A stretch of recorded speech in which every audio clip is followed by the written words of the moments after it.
नमस्कार मैत्रिणींनो, मी धनश्री फॅशन डिझायनरमध्ये तुमचं खूप खूप स्वागत आहे.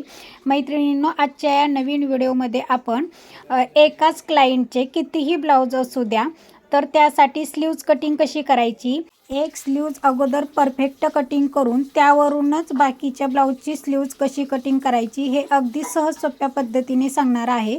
कितीही ब्लाऊज कटिंगला येऊ द्या, तुम्हाला अजिबात टेन्शन येणार नाही किंवा स्लीवची जी कटिंग आहे ती अगदी सहज सोपी वाटेल. तर त्यावरती हा व्हिडिओ आहे, तर व्हिडिओ पूर्ण बघा, स्किप करू नका, जेणेकरून ज्या छोट्या छोट्या गोष्टी असतात त्या तुमच्या लक्षात येतील. चला तर मग आता आपण अधिक वेळ न घालवता व्हिडिओला सुरुवात करूया. इथे आपल्याला 11 इंचाची स्लीव्ज कट करायची आहे. पूर्ण उंची 11 इंच आहे, प्लस 1 इंच असं पूर्ण उंचीमध्ये 1 इंच ॲड करायचं, म्हणजे 12 इंच. आता इथे आपण कपडा 4 पदरी फोल्ड केलेला आहे, कारण इथे आपल्याला दोन्ही स्लीव्ज एकदम मिळणार आहेत. तर बघा, 12 इंच पूर्ण उंची टाकायची. तयार आहे 11 इंच, तर 1 इंच एक्स्ट्रा असं 12 इंचावरती मार्किंग करायची. तिथे अशी आडवी लाईन आखायची पूर्ण उंचीवरती. त्यानंतर कॅप हाईट 3.25 इंच, कॅप हाईटवरती एक आडवी लाईन आखायची.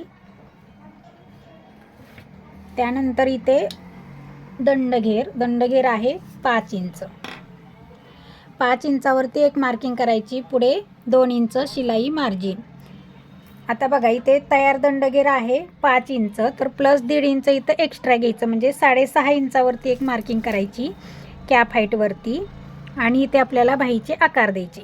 आता बाहीचे आकार व्यवस्थित येण्यासाठी काय करायचं, हे जे 6.5 इंच आहे त्याचा निम्मा भाग करायचा आणि तिथे आपल्याला अशी उभी लाईन आखायची, म्हणजे कॅप हाईटचे आपल्याला 3 भाग करायचे.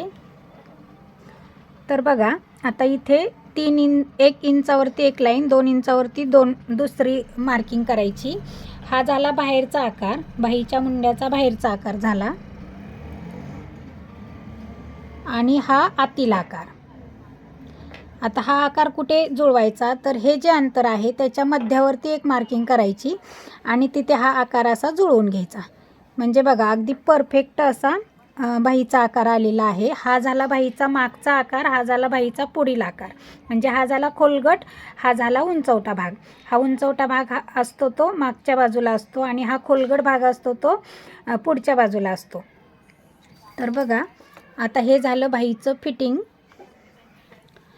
आणि इथे फक्त आता आपल्याला अर्धा इंच कमी पडणार आहे, ते आपण शिलाईमध्ये, म्हणजे शिलाई करताना ते थोडंसं फक्त जॉईंट करायचं आहे इथं. आणि मग इथं असं हे शिलाई मार्जिन पुढं. आता ही बाही कट करून बघूया. तर कटिंग करताना काय करायचं आहे, वरचा भाग अगोदर कट करायचा आहे, बाहेरचा भाग अगोदर कट करायचा आहे. मध्यावरती नॉचेस द्यायचा आहे. त्यानंतर हे एक्स्ट्रा जे आहे 2 इंच शिलाई मार्जिन घेऊन पुढं थोडंसं एक्स्ट्रा आहे ते असं व्यवस्थित कट करायचं. बघा, बाहेरचा आकार कट केला, मध्यावरती नॉचेस दिला, त्यानंतर असं बाही ओपन करायची, म्हणजे 2 भाग वेगळे करायचे आणि त्यानंतरच आतील आकार कट करायचा.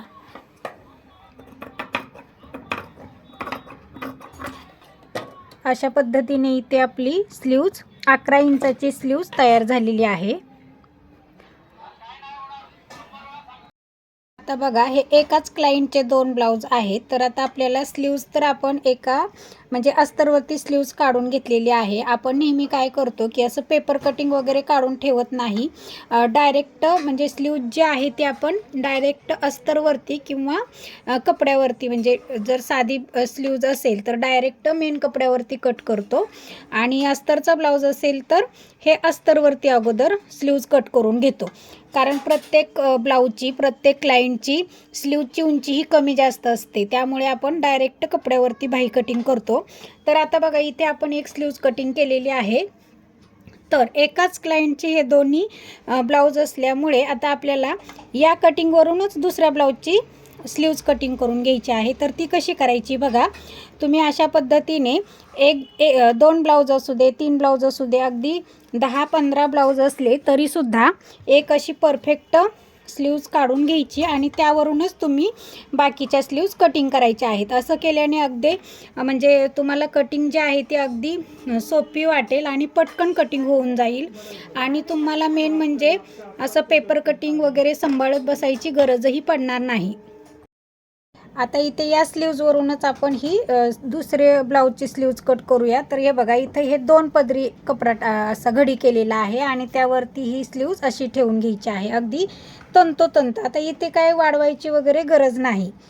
तर बघा, खाली एकसारखं हे बघा, इथे अगदी तंतोतंत करून घेतलेलं आहे. वरती सुद्धा आपण अगदी तंतोतंत असं मार्किंग करून घ्या किंवा तुम्हाला जर प्रॅक्टिस असेल तर तुम्ही असं डायरेक्टसुद्धा कटिंग करू शकता. आता मी इथे डायरेक्टच कट करणार आहे.